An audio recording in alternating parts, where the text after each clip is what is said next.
Yun, magandang araw po sa inyo lahat. Welcome po sa panibagong reaction video dito sa Makapili TV. Ngayon ito yung pagkikwentuhan natin ngayon. Itong si Boy Dila lumutang na. So nagpakita na itong si Boy Dila at nagbigay siya ng public apology. Ngayon balikan natin, sino ba itong si Boy Dila? So ito si Boy Dila, ito yung nagba-viral na video nung nakaraang piyesta ng San Juan, yung Wata Wata Festival, yung piyesta ng San Juan. So, nag-viral siya dun sa pambabasa niya, yung pang-iinis niya habang binabasa niya yung rider, nakadila pa.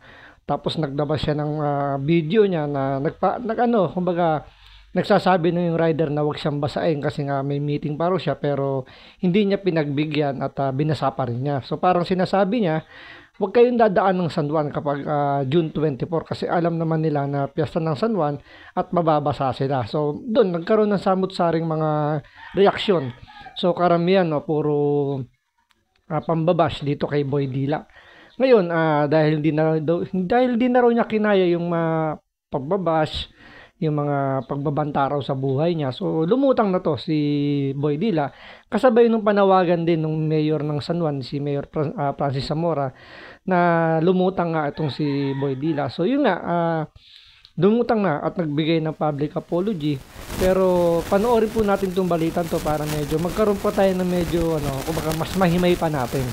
So, bago ang lahat, bago natin simulan yung topic na yan, kung hindi ka pa nakasubscribe sa Makapili TV, baka pwede naman pakipindot yung subscribe button at the same time palike na rin ng video, wala naman pong bayad dyan, kaya pindot na. So ito, panoorin po natin itong balitan to. Nag-public apology na po ang binansagang Boy Dila ng San Juan kasunod ng pambabasa niya sa isang rider ng Wata Wata Water Festival. Kasabay niya na nawagan din siya sa mga basher na huwag nang idamay ang kanyang pamilya. Nasa frontline ng balitang yan, Laila Panglinan. Humingi po ako ng paumanhin sa inyo sa mga sabi ko po sa inyo, lalong-lalo na po sa rider, humingi po ako ng tawad po sa inyo at gusto ko po kayong makita sa personally na gusto ko po sa inyo humingi ng paumanhin po. Nag-public apology na si Lexter Castro aka Boy Dila. Para yan sa rider na binasa niya gamit ang water gun sa kasagsagan ng Wata Wata. Paano hindi kasi maiinis dito sa taong to? Tulad dyan, di ba, talagang nakita mo mangyayamot talaga Kasi habang binabasa niya tong rider na to, at sabi nga niya, 'di ba, nakiusap sa kanya na huwag siyang basahin kasi nga may meeting pa siyang pupuntahan. Pero ang ginawa niya, nakadila pa siya habang binabasa itong rider na to. So siyempre, 'di ba, yung mga tao, ang simpatya nandito sa sa rider dahil nga kumbaga hindi naman siya dumaan diyan sa San Juan para makipiesta. So, yan lang talaga siguro yung ruta na malapit sa kanya. Although may mga ibang ruta naman na pwede niyang daanan. Pero siguro, yan yung pinakamalapit at pinakamabilis. So, kahit alam niyang piyesta, yun nga lang, hindi niya in-expect na ganyan pala yung magiging, kumbaga yung whether you like it or not, mababasa at mababasa pag dumaan ng San Juan. So, yun nga, habang binabasa siya, nakadila pa tong si Boy Dila, kaya nga dila, di ba? So, yun. So, nakatanggap siya ng maraming pambabas. At, yun, kumbaga siya na yung naging mukha ngayon ng San Juan. So, kumbaga pumangit yung image ng San Juan since na piyesta yan. So, parang imbis na makakuha sila ng mga positive feedback. So, more on negative feedback yung nangyari dahil nga sa ginawa nito ni Boy Dila. The festival sa San Juan noong June 24. Mabilis na nag-viral si Lexter at binatikos ng maraming netizen. Sa kanyang pagpunta kanina sa tanggapan ni Mayor Francis Zamora, inamin niyang nakakatanggap na siya at ang kanyang pamilya ng banta sa kanilang buhay. Nai-stress na rin po ako kung ano-ano na lang din po lumalabas sa pagbabanta sa akin na lalo na po sa mga pamilya ko. Huwag naman po sana nilang idamay kung may galit po sila sa akin. Ako na lang po ang nila. Dahil masakit din po kasi nadadamay po yung pamilya ko. Yun lang po kayo.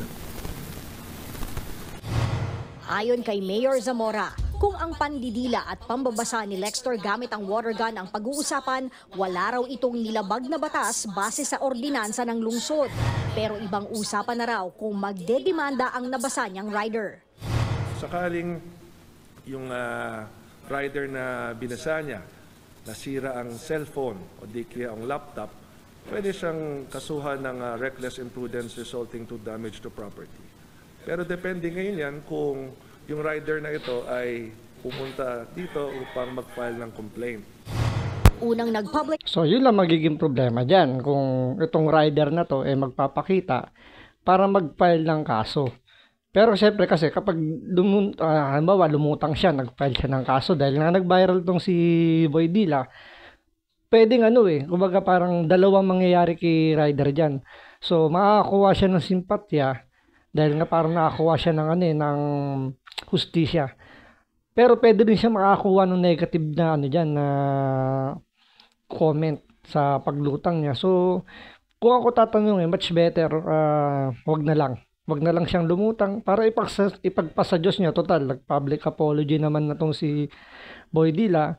Kasi mas 'di ba? Mas makikilala pa yung rider. Siyempre, pwede ring madamay yung pamilya niya.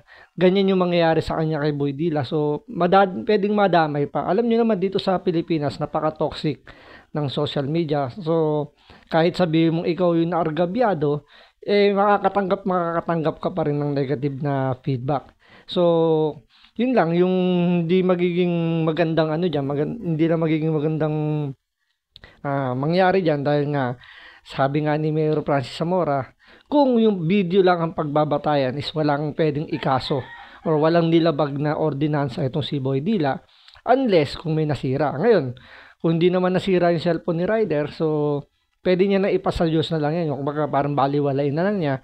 Or yun nga, depende pa sa kanya kung magpapile siya ng kaso. Ngayon, kung magpapile siya ng kaso, since halimbawa, naabala na siya nung araw na yun, diba? Ngayon, pupunta pa siya rito sa San Juan para mag-file ng kaso. So, panibagong abala na naman yung pwedeng mangyari sa kanya. Siyempre, hindi siya papasok dyan. So, paano naman yung, diba, yung araw na hindi niya ipapasok? Buti sana kung kahit naman siguro bayaran pa ng San Juan yung yung araw na hindi niya ipinasok. Kumbaga para inconvenience na rin sa kanya para alam niyo yung para lumutang pa para mag-file ng kaso kasi sigurado mamimidya rin yan eh.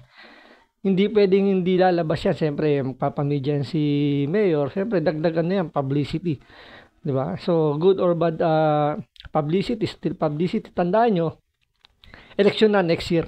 So, magiging pabor yan sa mga politiko na lumalabas sa mga, especially sa mainstream media, 'di ba? So, malaking magiging advantage pa 'yon. So, pwede pang gamitin 'yon para sa political career nila. So, it's better na lang siguro na hindi na lang lumutang itong si rider. So, nag-public apology naman. So, ang pinakaano rito, yun nga, siguro yung ordinansa ng San Juan, medyo higpitan pa nila, medyo lakihan pa nila yung coverage. So, siguro dapat kahit hindi na mag-file ng kaso yung, halimbawa, yung complainant, di ba? Kung sino man yun. Pero nakita na dapat sa video kung di ba, kung lumabis na yung yung residente nila, dapat yung San Juan na mismo yung mag-file ng kaso. So, para kapapaan, di ba, mabigyan man lang ng leksyon yung gumawa ng hindi maganda. Especially sa pa naman yun, di ba, piyesta ng San Juan. So, imbis na maging happy-happy sila, medyo nakakuha pa ng mga negative na feedback itong San Juan. So, imbis na naging dagdag sa turismo nila yon, siyempre, kapapano. So, naging naging negative pa yung nangyari. So, panoorin po natin itong public apology ni Boy Dila bago siya humarap dito kay Mayor Francis Zamora. Apology si Lexter sa social media kagabi. Nag-alok pa siya ng helmet at kapote sa rider na kanyang nabasa. Sa ngayon, hindi pa nagpapakilala ang rider. Tingnan nyo, parang pampalubag loob na lang yung ginawa rito ni Boy Dila na yun nga, magbibigay daw siya ng helmet tsaka ng kapote. Pero syempre, kapote lang tsaka kumbaga hindi mo parang medyo pampalubag loob pero syempre parang ang dating naman sa rider akala mo sa hindi ko kayang bumili ng helmet tsaka ng kapote. So siguro lang naman katapat din naman okay din naman yung ginawa nito ni Boy Dila na kumbaga nag-reach out na rin siya na kahit paano makapagbigay siya ng konting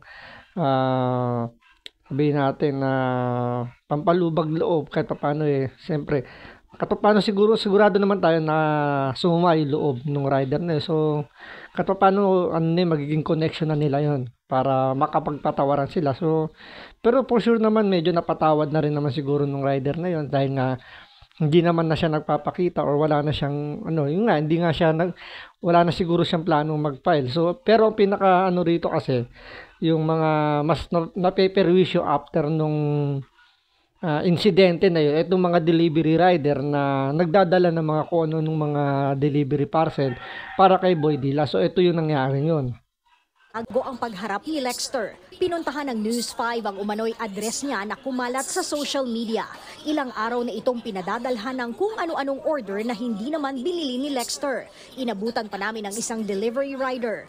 Hinaing niya, tigilan na raw sana ang pamemerwisyo sa kanila ng mga gusto lang gumanti sa nag-viral na si Boy Dila.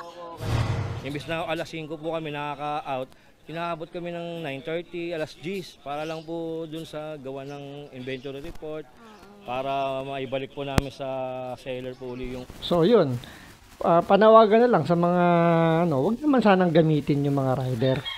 Diba? Kung yun nga, imbis na gusto lang nila gumanti dito kay Boy Dila, nakaka-perwisyo sila dito sa mga delivery rider. Alam naman natin, trabaho lang naman is magdala ng mga parcel na yan. Tandaan nyo yung ibang parcel dyan, hindi pa bayad yan. So, ang magbabayad yan yung itong receiver. So, kung hindi naman talaga doon yung exact address, kung hindi dyan talaga nakatira yung yung tao na pinadadala na yan, hindi nila makukuha yung payment. So, siyempre, iba dyan, nag-aabono. Especially yung mga Grab food, yung Food Panda, basta pagkain. Usually, yan, COD yung mga yan. So, yung ibang rider dyan, nag-aabono na. So, siyempre, kung pagdating nila dyan, wala namang magre-receive, paano naman yung inabono nila? So, pati sila naaabala dahil dun sa gustong mga gumante o gustong perwisyo nitong si Boy Dila. So, wag naman sana. Since kumbaga, eto na, nag-public apology na si Boy Dila, siguro sana tigilin na. Kasi kawawa rin naman. So, ang pinaka-moral lesson lang talaga dito ngayon, bago ka talaga gumawa ng sa panahon natin ngayon bago ka gumawa ng kahit na anong aksyon, especially nasa public place ka, lagi mong iisipin na merong CCTV nakatingin sa'yo, nakamasid sa'yo. So, hindi lang basta CCTV na yung inaakala lang natin, yung mga nakasabit lang sa mga poste, sa mga pader. Ang CCTV ngayon, nakadikit na sa katawan ng tao. Yun? Yung cellphone. So, konting konting commotion lang, konting alam nyo yun, mag-create ka lang ng ng konting eksena sa kalsada, nakatutok na kagad sa'yo yung mga cellphone, yung mga camera. So, pinaka talaga ngayon is talagang kalma lang. Baby kalma, sabi nga nila, dahil anytime na gumawa ka ng eksena, ay sigurado viral ka ngayon sa social media. So, yun lang po sa ngayon. So, maraming salamat sa panonood. Ingat po kayo and God bless.